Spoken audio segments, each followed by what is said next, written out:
There we go. Hello, everyone, and welcome to the Design for Mental Health workshop. This is going to be very applicable to all sorts of projects in your near and far future. So without further ado, we have Huang here representing all of the different things that we have. She's coming from MasterClass, so she's got a lot of great experience, and you'll be able to ask her questions and learn a lot from her. So without further ado, Ellen, take it away. Oh, sure. Hi everybody. Thanks for coming to my workshop, Design for Mental Health. I think first of all, I just wanna briefly introduce myself. So I'm Ellen, a product designer who cares a lot about people and the community. And as you can see, I'm also a cat mom. So currently I live in New York City with my furry friend. And also just a little bit more about me. I actually studied architecture back in school, and I also worked as a year in as architectural designer. And but then I started to feel more and more interested in interacting with people, and also designing the product that can eventually improve the experience. So that's why I decided to transit my career path to product design. And so far, I have 4 years hands-on product design experience. And currently, I'm a product designer at MasterClass, designing the experiences to help people learn from the world's best. And during my free time, I'm very passionate about mental health products. And so recently I worked on this side project that help people practice mindfulness creatively during my free time. And besides that, I'm also very active in our design community. So currently, I'm also mentoring designers on ADP list. I really enjoy connecting with different designers and sharing experiences, and also learn from them and help each other grow. So feel free to book a session with me on ADP list, and I'm excited to connect with all of you. So this is a brief agenda for today's workshop. I'm gonna spend a little bit time for us to explore the mental health problem space. And also I'm gonna share some of the existing products about the mental health this area that I find pretty inspiring, and hopefully it's also helpful and inspiring to all of you. And then after that, I'm gonna walk you through a pretty step-by-step like case study, the mental health product that I did myself. I think the process and some of the tips could be really helpful for your product, for the projects you are working on at this designathon.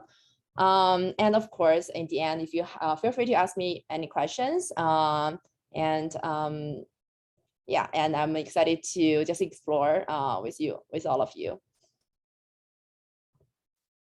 Yeah, so I think to start with, so why we want to design for mental health. To define the reasons, I think first of all, we can look at the problem scale first. And so based on the data and research, so 1 in 5 Americans struggle with mental illness. So which is about 43 million Americans.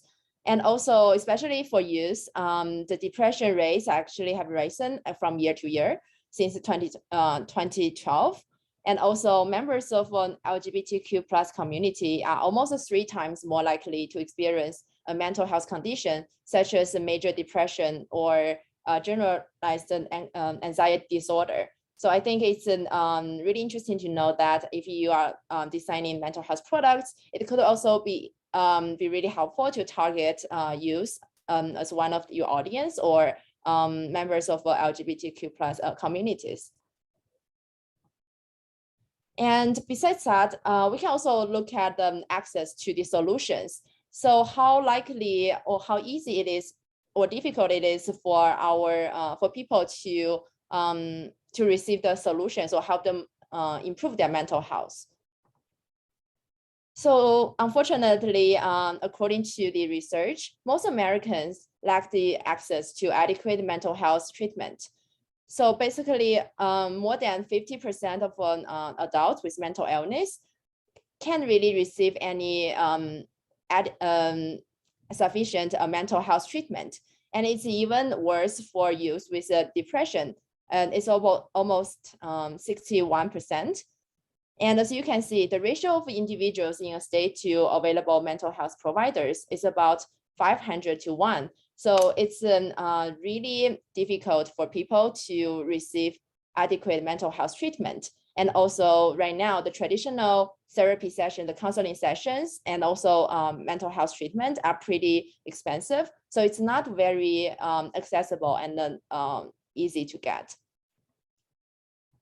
So as we can see, the mental health has in fact so many population in, at least in USA, and also the access to the solutions is really difficult.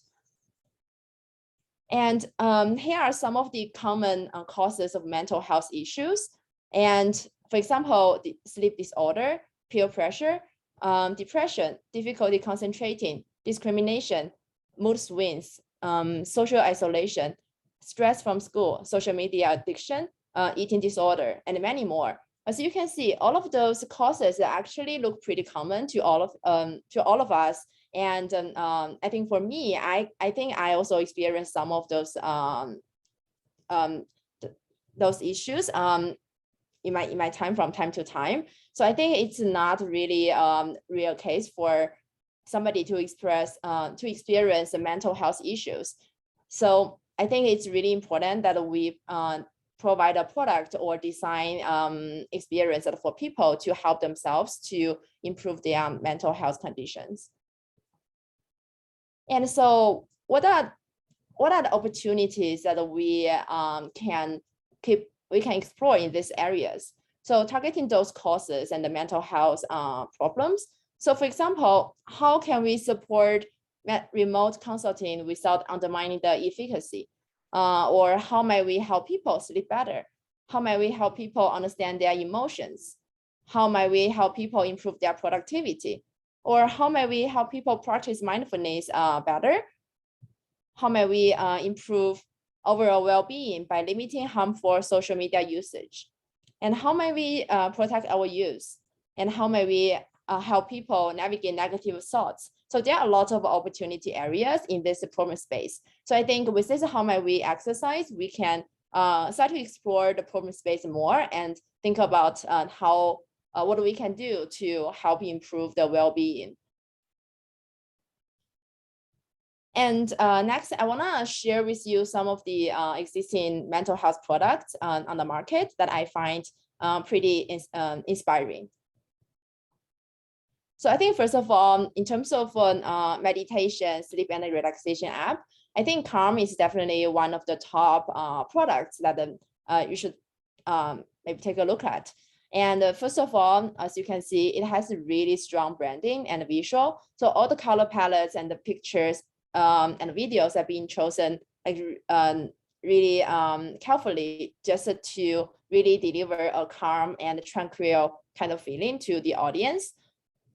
And also Calm, one of the biggest advantages for Calm is that it has really robust resources of the meditation videos and audios, and also a lot of soundtrack and a lot of resources for you to relax. And also simply using this app will make you feel pretty delightful and also calm.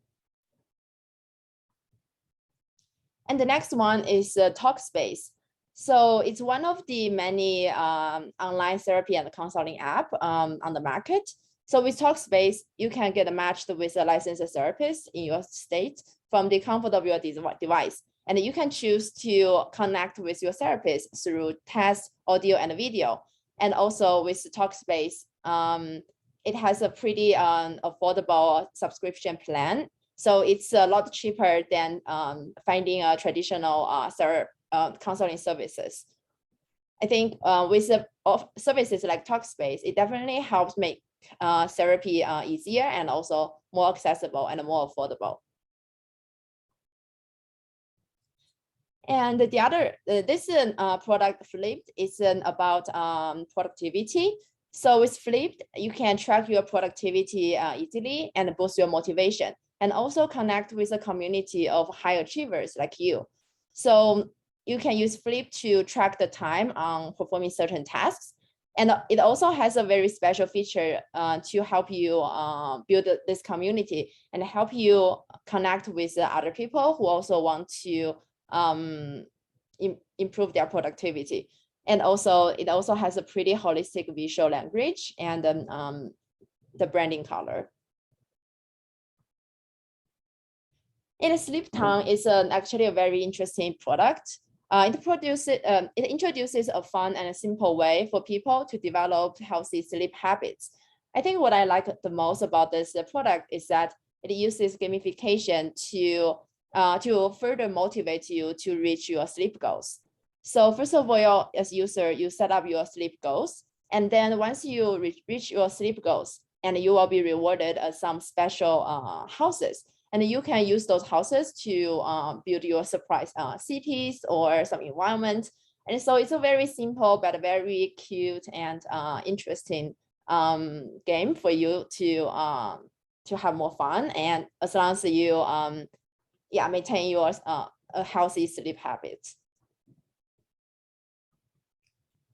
And developed from the same company, Forest is another app that also uses gamification to help motivate you to stay focused. So with Forest, once you stay focused, and then you will plant a seed digitally, and you can also see your little plant growing up to a very beautiful tree. And however, what's even more special about Forest is that it has a real social impact. So Forest team partners with a real tree planting organization. So they actually plant real trees for you. And so every time when you stay focused, and you actually also do something good to the environment, to the world. And so it's a very meaningful kind of reward that will attract more people and also further motivates you. So I think especially for mental health apps, we know that we want to improve our mental health, and there are a lot of internal motivation, but sometimes we also need other more motivations for you to keep using this app. So gamification could be one of it, and also building a community and help you to connect with other people could be another motivation. And the drawer is a guided therapeutic journal. So it uses journaling. So it introduces journaling as a way for you to understand yourself, your emotions, and also the progress of your emotions. I think understanding yourself and your thoughts is probably the first step towards a better mental health. Only if you understand why you are thinking like that way, and you can find a better solutions or help you to better improve your emotions. And the draw also uses a lot of data or insights to help you understand your progress and keep track of your activities. And it's also another motivation, I think, for users to keep using this app and also see some measurable impact. And then also as you can see, Draw has a pretty holistic visual language here as a mental health app. Cool. I think next I want to walk you through side project I did recently about mental health and creativity. I worked on this product during my my free time after work or during weekends. And at some of the process, I also partnered with some of my friends who are also very interested in mental health area. And also this project also was nominated by UX Design Awards 2022. So I think the process of designing this app could be pretty helpful for the project you are doing here at the designathon. So here's the background. 1 in 5 US adults live with mental illness. Research shows that practicing mindfulness can significantly lower the levels of stress, depression, and anxiety.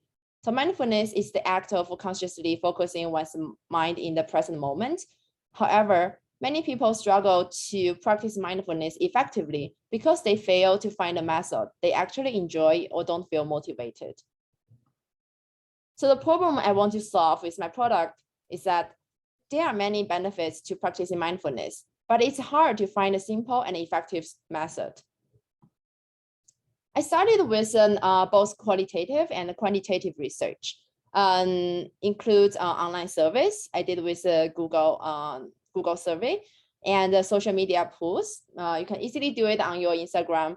And I also did qualitative interviews. I talked with some of my friends and to understand the problem space and their needs. And I also did literature research to understand what do you mean by mindfulness and what are the common ways for people to practice mindfulness. So for the research, the major goal is to understand what other activities people are interested in that can help them practicing mindfulness, and also how people would like to be motivated. So here are the findings. First of all, I found out that majority, almost 98% of the participants indicate interest in practicing mindfulness. And the activities people enjoy the most include spending time in the nature, observing surroundings, creative activities, and mindful walking. And also, people feel most motivated if they can share their progress, win exciting rewards, and engage with their friends. So based on those research findings, I started my initial design process. So I had a pretty collaborative ideation session with one or two other friends. So I would highly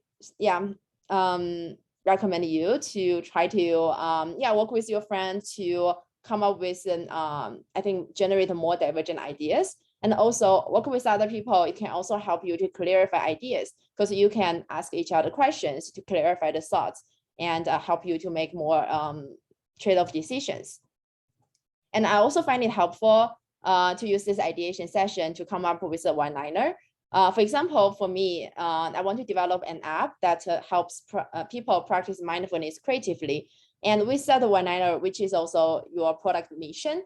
And every time you think of an additional feature or some design decisions, you always want to go back to your mission and want to think if it actually support your mission or it contradicts with your mission. And then you can make a better decision towards that.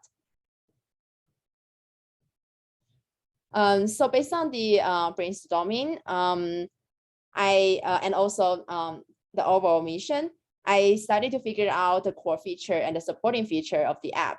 So the core feature is that I also want to use a little bit of gamification to make it more interesting for people to use this app. So I make it like a challenge, and the people will take one photo per day and keep doing it for 9 days to finish a challenge. And so they can also select a theme to for every challenge. And then all the photos they take need to be related to that theme, and it will encourage the users to go out every day to observe their surroundings, and hopefully they can find something that they didn't notice before, and also they can discover a new way of seeing the mundane stuff around you. So that is the major, the core feature. And also in terms of the supporting features, so I want to use the supporting features to motivate people better, and also encouraging them to use it every day and to really develop this mindfulness habits, and also help them understand their own progress. So I have this progress feature and also a reward feature to give them extra motivation. And also as for discover feature, I also wanted to create this community for people to feel like they're not the only one doing this, and also there are lots of like other people doing this as well, and they all benefit from practicing this mindfulness through this app. However, I also want to limit the social functionality, because for this app, I want people to feel to focus on themselves, to focus on their present, and then and also focus on how they view their surroundings and their daily life. So I don't want them to spend too much time just talking with each other or like the photos like Instagram.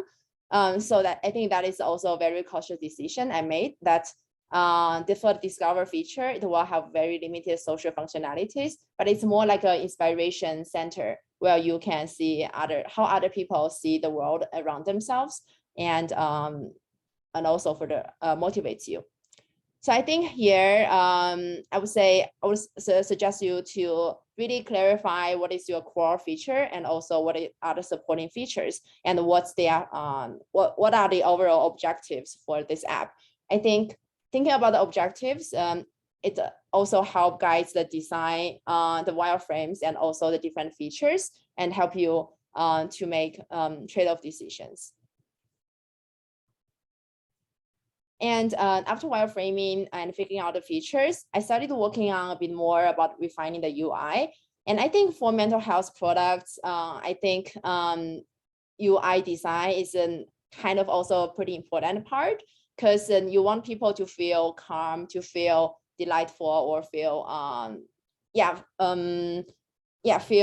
positive feeling when they are using the app. So I think the design of the interface can contribute to a big part of it. And I started to, first of all, I chose one or two major screens that I want to focus on, and to kind of refine the UI a little bit more, and also figure out what kind of component I want to use, and that can ultimately reach the app objective. And I think it's also very helpful to study other apps, and especially on their UI and the information architecture and the navigation, and understand what do you like about other apps and what you don't like, so that you will know in your app and what do you want to achieve, and also what do you feel you want to avoid. And then I also spend some time playing with the colors to figuring out what is the branding color for the app that also deliver a calm and a neutral feeling. So here, developing your visual design principles, I think it's pretty important for you to have a more holistic visual design of the whole app, and also a very consistent visual language and a strong branding. So for my app, I designed my visual design principles are, I want it to be clean and soothing and simple and also neutral. So based on those design principles, I actually went to Pinterest to find out the photos that can deliver the same type of look and feel that I was looking for. And I created this mood board to guide the visual direction of the app. So I think it's a pretty interesting exercise to do if you want to refine your visual language, and also really stick to the overall product goal, and also make it a very holistic experience for your users. And as a part of the process, I also developed this pretty basic design system. So with the design system, it actually helped a lot to make sure all the components are consistent from screen to screen, and also it actually make the prototyping process a lot more efficient and faster. So this is the first version of the high fidelity prototype. So for new users, they will go through onboarding flow first to understand the value of the app, and also the instructions of the challenges and what they need to do every day. And then this is the homepage where they will see, and they can take photos, 1 photo per day, and also write down what their thoughts and anything they would like. Here, and also after they take photos, and they will receive some sort of digital rewards to kind of motivate them to keep doing the challenges and finish their challenge. And then for supporting features, one of it is the progress feature. It will show the status and also like the progress of the challenges and to the users. And also the reward center will collect all of the rewards they received after finishing those challenges. And also it also provides great resources for participants. And after prototyping the first version, and I decided to do user testing to validate the value proposition and also discover if there are any frictions within the flow, and also if I can tweak any features to make it stronger. So if you have time, I would strongly suggest you to test it maybe with one or two of your friends. And I think their feedback would be really, really valuable. So I think for me, after user testing, one feedback I received is about this onboarding flow. So they used to be pretty vague and a bit too poetic. I think so. The value proposition wasn't very clear for the user, and they also don't really know what they need to do about it. So during the iteration, I improve the content. I improve the content so that the value proposition is very clear, and also make it bigger and bold, and so it's very clear for people to see.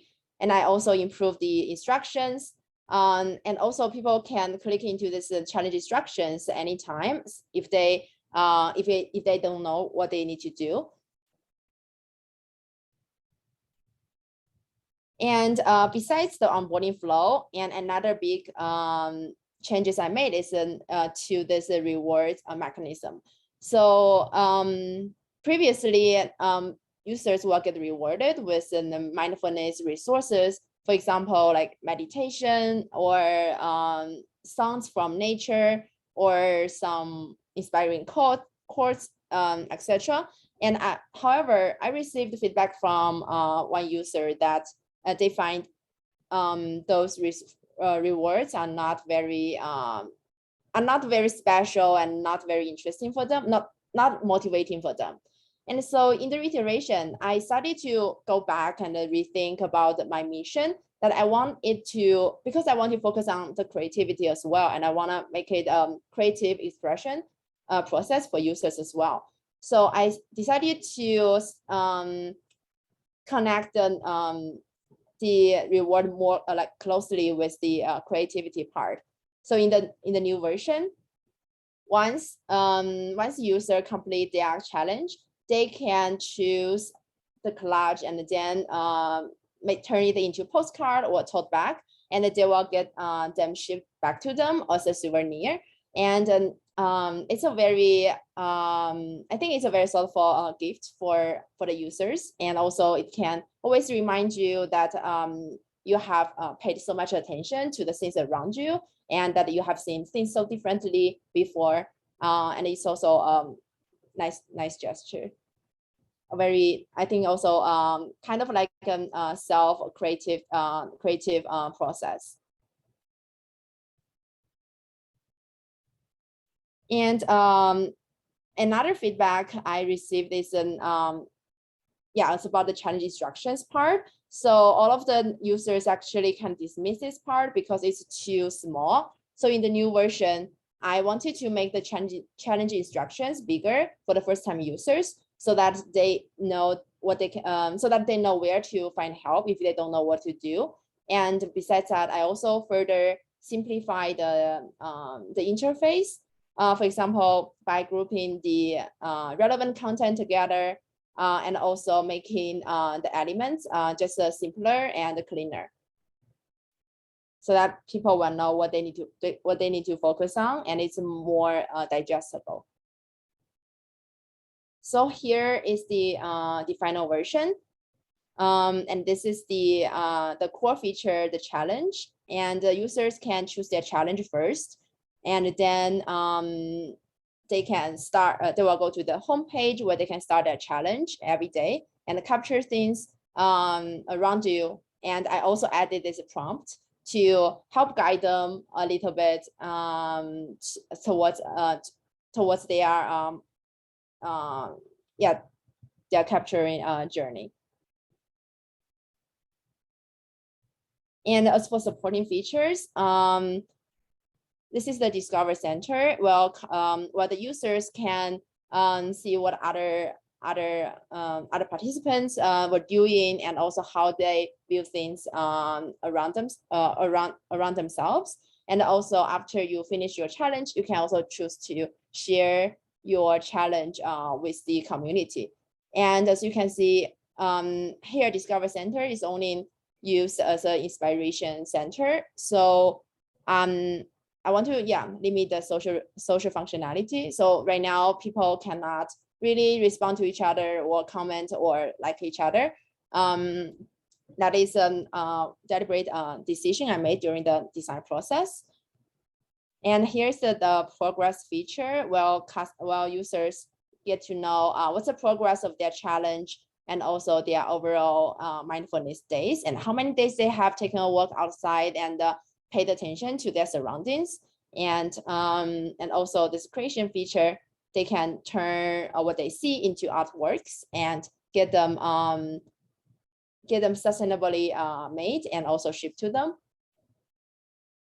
So here I did a very quick demo of the postcards and what they will receive, for example. So with Seeing, it introduces a fun and creative way for people to practice mindfulness. Seeing guides people to focus on the present by encouraging them to go outside and capture things they encounter in nature through daily challenges. And participants can also turn photos into tangible artworks as a way to express themselves and reflect on their unique perspectives. Let's practice mindfulness creatively through Seeing.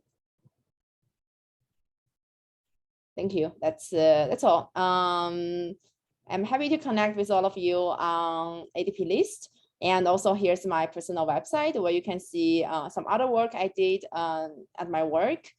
Currently, I'm not using LinkedIn right now, so probably ADP list would be a good place to connect with me. Thank you. And questions? Yeah, so we can get into questions. Feel free to, I'll set it so that you can unmute yourselves, participants, or feel free to throw any questions in the chat. I might want to kick it off to begin with. When do we get to download the app from the App Store? When is it making its debut? Yeah, great question. I think it's gonna take some time. Right now the design prototyping is finished, but I'm still working with a few front-end engineers and talking with them and see about ready for development, but I haven't really started yet, so it's gonna take a bit time. Yeah, great to hear. It's just a really cool app. I think that's something that it would really resonate with a lot of people. Yeah, well, feel free to raise your hand if you have a question, or throw it in the chat. Anything for Ellen in terms of her experiences or advice or anything like that, especially those of you that are making apps right now, designing some projects.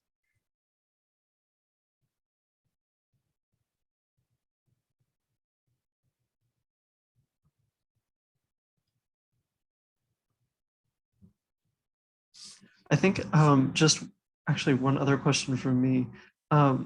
In terms of like the apps that you've seen so far, whatever apps you've looked at, what are some things that you think some apps could do a lot better in terms of mental health wise, just not necessarily accessibility, but just in terms of mental health practices that you see in a lot of dedicated mental health apps that you think other apps should start adopting in terms of their interfaces or whatever they're doing? Good question. Let me think. So you mean like what other apps can do to help improve mental health? Yeah, to be more mindful, I guess, in that sense. Yeah. So yeah, I think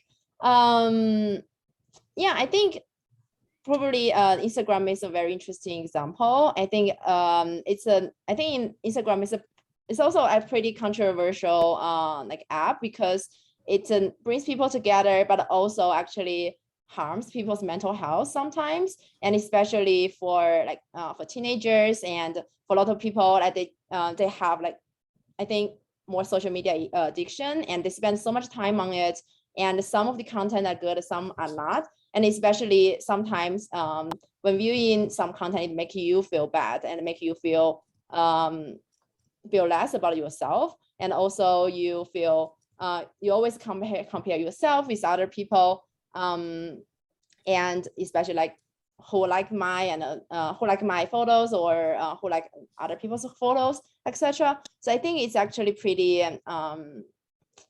harmful in this way. I think for Instagram, I think maybe I think removing maybe the like features, or just don't really show the number of the like feature, and so that people will not focus on like comparing yourself if you are not if you are more popular than other people or not. I think that could be one aspect from mental health perspective.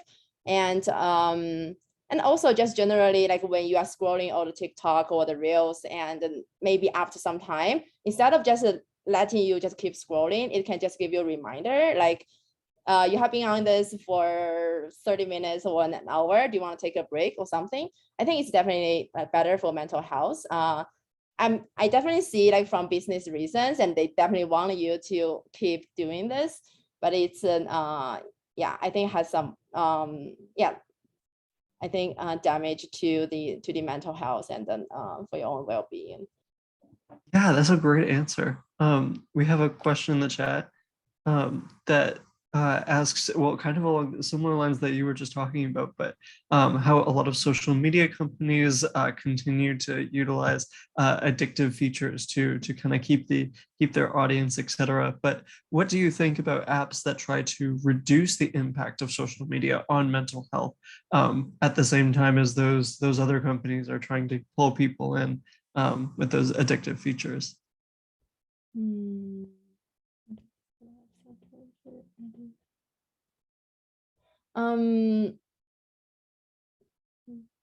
I think so I think the question is more about like the thinking about the apps that are just like, how do you feel about those apps that are trying to reduce the impact of social media, similar to how you pull like away the socialness of the app that you were designing? Yeah. So I think I think those apps, if the apps can be more mindful about the potential negative impact of social media, and I think it will be definitely better for users' well-being. And however, I know that for a lot of social media companies and with they purposefully make it very addictive, so that you will just keep using it and keep spending money on it, and just spending a lot of time with it. I think a lot of, yeah, for example, Meta, Facebook is a good example, and also Instagram is also a good example.